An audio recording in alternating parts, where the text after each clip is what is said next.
స్వామీజీ, ఇంత ఉత్కృష్టమైనటువంటి ధర్మము ఎక్కడైనా సరే కుటుంబం నుంచే ప్రారంభమవ్వాలి.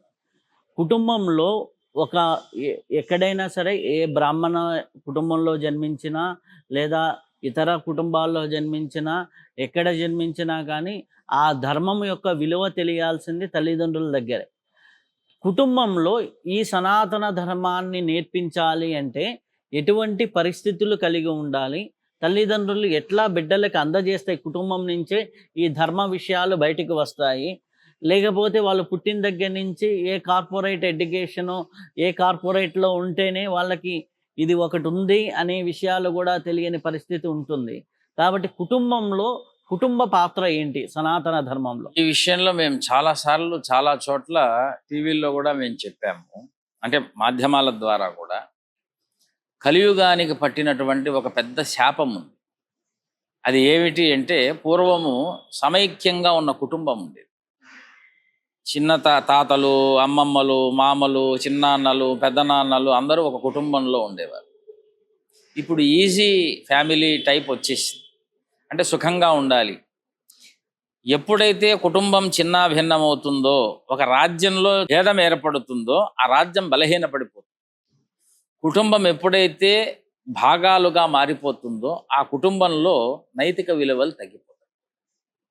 ఇప్పుడు ఎవరికి వారికి ఫ్యామిలీలు, ఎవరికి వారి అపార్ట్మెంట్. పెళ్లి చేసుకున్నటువంటి వారు అంటే కోపం రావచ్చు సమాజానికి. కాకపోతే మేము రామాయణాది, భాగవత, భారతాది ప్రమాణాలతో మేము చెప్తున్నాం. పూర్వకాలంలో ఒక కుటుంబం ఉంటే వేరువేరుగా ఉన్న ఒకే ఇంట్లో ఉండేవారు. ఈరోజు అలా కాదు. ఎవరు మాట్లాడకూడదు, ఎవరు చెప్పకూడదు, ఎవరు చేయకూడదు, ఎవరు మాతో ఉండకూడదు. మేము మా పిల్లలు మాత్రమే ఇంటికొక్కరు. ఆ ఒక్కరిని కూడా తీసుకొని వెళ్ళి మీరన్నట్టుగా కార్పొరేట్ సొసైటీ స్కూల్స్లో వేయటం. ఆ కార్పొరేట్ స్కూల్స్ ఎలా ఉంటున్నాయి? మన మతాన్ని తప్ప, మన ధర్మాన్ని తప్ప మిగతా అన్నిటినీ చెప్పే పరిస్థితి. స్కూల్లో చెప్పింది వాళ్ళకి ప్రమాణం. ఇంటికి వచ్చి తల్లిదండ్రులు సాఫ్ట్వేర్లో ఇంకో చోట ఉద్యోగాలు చేస్తుంటారు. వీళ్ళు పిల్లలకి ధర్మాన్ని చెప్పేటువంటి పరిస్థితి లేదు. పోనీ పూర్వకాలంలాగా తాత, అమ్మమ్మ, నాన్నమ్మ వీళ్ళు ఎవరైనా దగ్గర ఉండి వాళ్ళకి ఏమైనా కాస్త ఈ ధర్మాన్ని చెప్తున్నారా?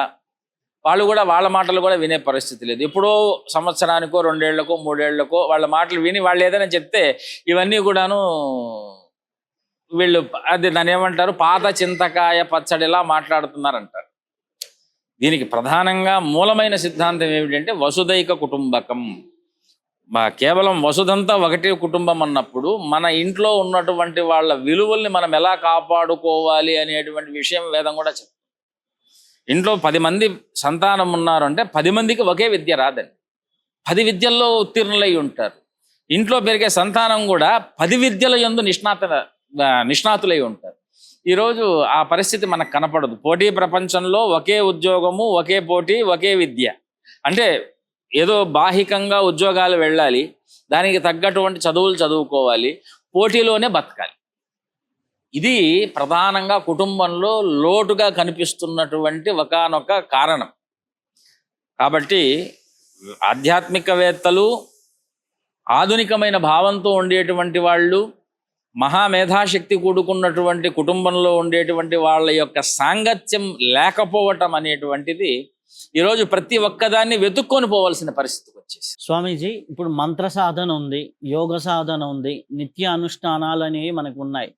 ఇవన్నీ ఎందుకు చేయవలసిన అవసరం ఏముంది?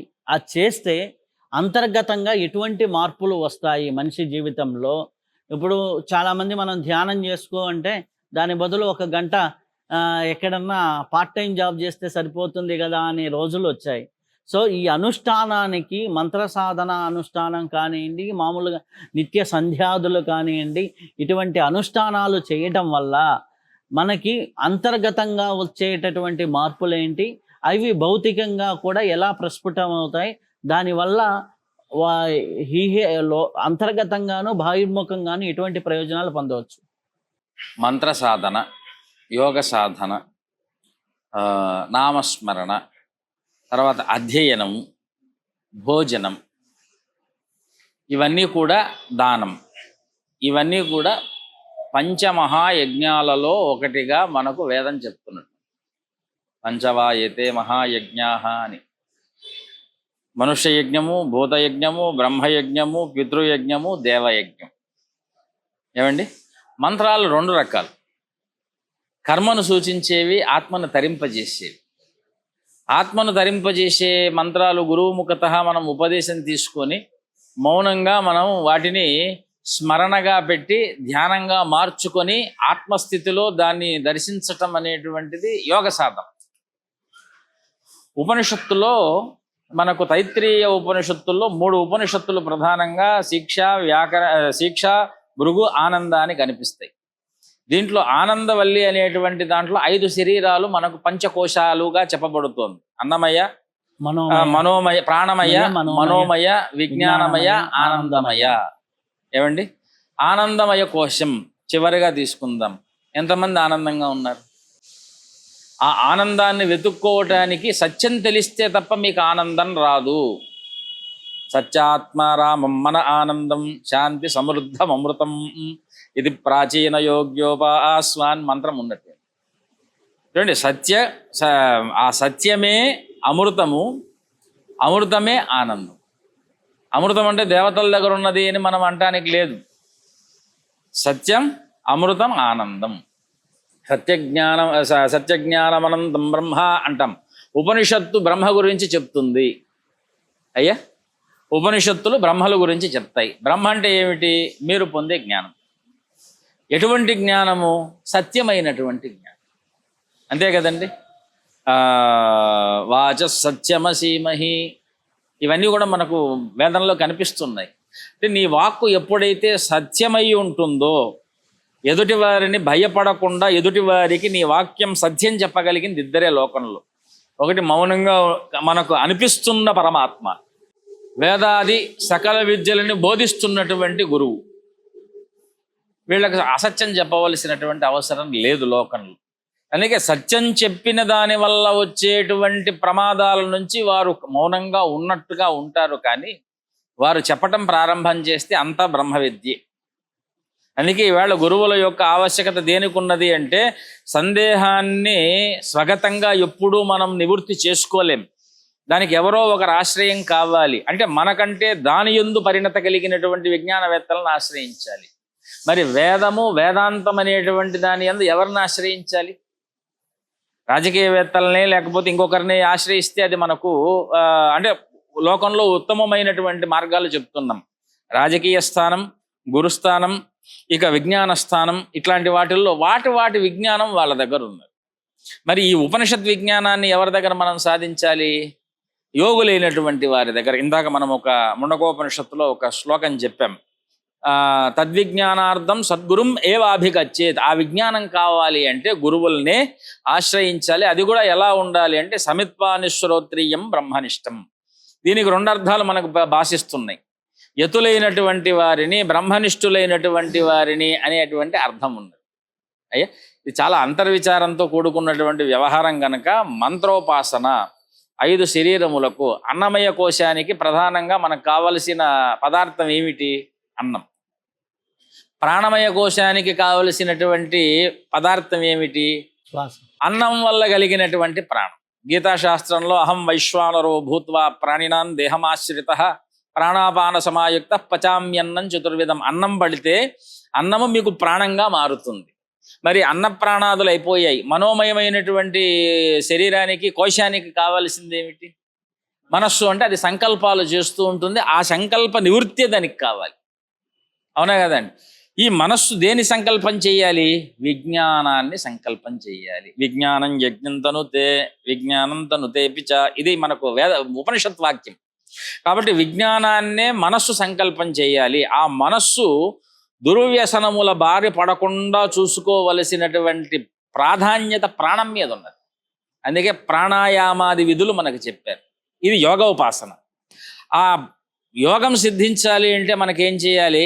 ఆహార శుద్ధో సత్వశుద్ధి, ఉపవాసం, కొద్దిపాటి ఆహారం. దానివలన భగవంతుడు కనిపిస్తాడా, మహత్యాలు కనిపిస్తాయా? కాదండి. నీ శరీరంలో మనో ఇంద్రియ నిగ్రహముల యొక్క పటుత్వం ఏర్పడుతుంది మంత్రం వలన. ఇప్పుడు విజ్ఞానం అయిపోయింది. అన్నమయ, ప్రాణమయ, మనోమయ, విజ్ఞానమయ. విజ్ఞానం అంటే ఏమిటి? ప్రపంచంలో ఏది సత్యమో తెలుసుకోవటం, అసత్యాన్ని వదిలేసుకోవటం. బ్రహ్మ సత్యం జగన్మిథ్య జీవో బ్రహ్మైవ నాపరహ. ఇది కూడా ఉపనిషత్ వాక్యమే. వివేక చూడమణిలో శంకర భగవత్పాదులు చెప్పినటువంటి వాక్యమే. అందుకే ఏం చేయాలి? సత్యాన్ని పట్టుకోవాలి, అసత్యాన్ని వదిలేయాలి. సత్యాన్ని బ్రహ్మ గురించి తెలుసుకోవాలి అంటే మళ్ళీ వేదంలో ఉన్నటువంటి ఉపాసనా మార్గంలోకి రావాలి. అప్పుడు బ్రహ్మ పదార్థం మనకేం చెప్తుంది? ఆత్మానందాన్ని మనకు అది నిరతిశయమైనటువంటి ఆనందాన్ని చెప్తుంది బ్రహ్మోపాసన. అందుకే బ్రహ్మానందం పరమసుఖదం కేవలం జ్ఞానమూర్తిం అని అంటున్నారు. చూడండి ఎక్కడి నుంచి ఎక్కడికి సంబంధం ఉన్నదో. కాబట్టి మంత్రోపాసన, యోగోపాసన, ఉపనిషత్ బ్రహ్మోపాసన, నామస్మరణ, ఏవి నామం సత్యం. ఏ నామాన్ని మీరు చెప్పినప్పటికీ కూడా ఆ నామాలు వ్యర్థములు కావు. ఇప్పుడు రామ, కృష్ణ, గోవింద, ముకుంద, శివ, మాత ఏ పేర్లు పెట్టినప్పటికీ కూడా అవి సత్యములే. సత్యాన్ని మీరు పలు విధములుగా అంటే అనేక మార్లు పలకటం వలన సత్యం చెప్పిన ఫలం వస్తున్నది. సత్యం జ్ఞానమనంతం బ్రహ్మ. సత్యాత్మారామం మన ఆనందం. మనస్సు ఆనందము. సత్యము చెప్పటం వల్ల వచ్చినటువంటి ఆ ఆనందం ఉంది చూసారా? ఎన్ని సుఖాలు కూడా ఆ సత్యంతో సమానమైనటువంటి సత్యములు లోకంలో లేవు.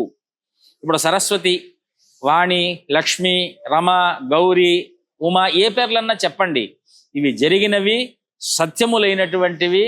ఆ పేర్ల యొక్క తత్వములు ఉన్న పురాణంలో జరిగాయి లేవా పక్కన పెట్టండి. ప్రకృతిలో ఆ శక్తి ఉన్నది. ప్రకృతిలో ఆ శక్తి ఉన్నది కాబట్టి ఇక్కడ సత్యం అంటే అర్థం ఏమిటి? ఈ ప్రకృతిలో మొత్తం విశ్వబ్రహ్మాండాదుల యందు మీరు చెప్పేటువంటి శక్తి ప్రకృతిలో ఉంటే సత్యం. మీరు చెప్పినటువంటి శక్తిని ప్రకృతి ద్వారా మీరు పొందితే సత్యం.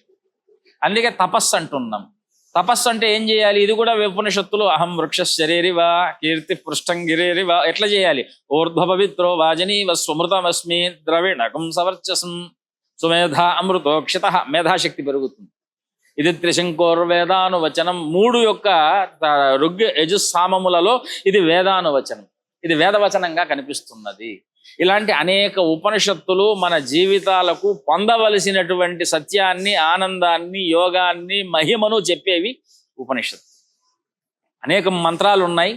అందులో కూడా మనకు ప్రధానంగా కొన్ని మంత్రాలు దేనికి ఉపయోగపడతాయని చెప్తున్నాం. ధర్మంలో మీకు ఏది తప్పకూడదు? మాతృదేవో భవ, పితృదేవో భవ, ఆచార్య దేవో భవ, అతిథి దేవో భవ, తాన్యనవద్యాని కర్మాణి. దాటకూడనటువంటివి. తాని సేవితవ్యాని నో ఇతరాని. తల్లిని, తండ్రిని, గురువును, దైవాన్ని మనం అనుసరిస్తూ ఇంకా ఏది వేరే పట్టుకోకుండా ఉన్నాము అంటే సనాతన ధర్మంలో మనం తప్పకుండా ఉన్నట్టే. దేవతల పక్కన పెట్టేయండి. వీళ్ళు నలుగురే ప్రపంచంలో దేవతలు. వీళ్ళను ఉపాసిస్తే భారతంలో మనకు ధర్మవ్యాధుడి కథగా తెలిసినట్టుగా కర్మం చేస్తూ ఉన్నాడు, తల్లిదండ్రులను సేవ చేసుకుంటూ ఉన్నాడు, త్రికాల జ్ఞానాన్ని పొందాడు. ఏది సత్యం ఏది అసత్యం తన కర్మ ద్వారానే జ్ఞానం వలన విజ్ఞానాన్ని పొందాడు. ఇలాంటి అనేక ప్రమాణాలు మనకు కనిపిస్తూ ఉండగా ఉపనిషత్తులో చెప్పిన ప్రమాణం కూడా అది. కాబట్టి మంత్రోపాసన వలన మనోమయమైనటువంటి శరీరము శుద్ధి కలుగుతుంది. యోగోపాసన వలన ప్రాణమయమైనటువంటి శరీరము శుద్ధి కలుగుతుంది.